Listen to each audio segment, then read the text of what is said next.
As a student of life, I believe intelligence manifests itself not through expression or formality, but through observation and genuine curiosity.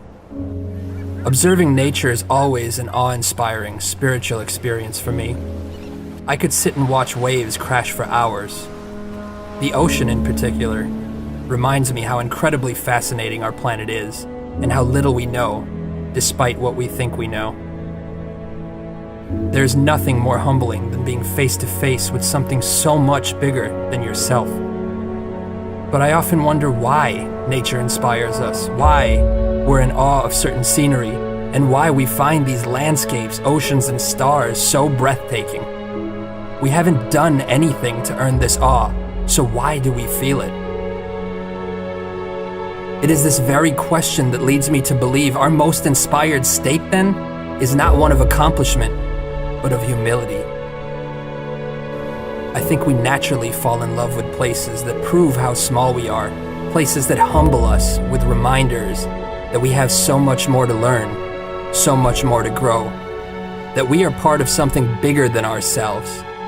Our significance lies in such potential, in that quiet recognition of the stardust in our bones and the oceans in our minds, knowing that a new sunrise paints our skies every day of our lives. And by virtue of just being, by existing, nature gives us a free front row seat. It's like we've won the evolutionary lottery. That's why I find it perplexing that we live such misdirected, consumed lives. We could quite literally not exist at all. We could be nothing. We could be incapable of perceiving any of this. All of us are always just one unexpected phone call, one diagnosis, one broken heart, one newfound love, and one moment away from being completely different people with completely different priorities.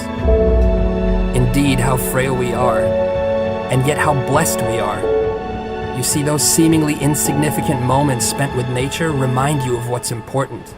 They remind you that all we really have is our consciousness and each other. After all, what is life without either? I would say then that it matters little what we've achieved if those achievements are not also in service of others. The sense of purpose we feel when we give far outweighs what is derived from any achievement. And unlike a trophy which fades into darkness, giving has a glory that lasts a lifetime.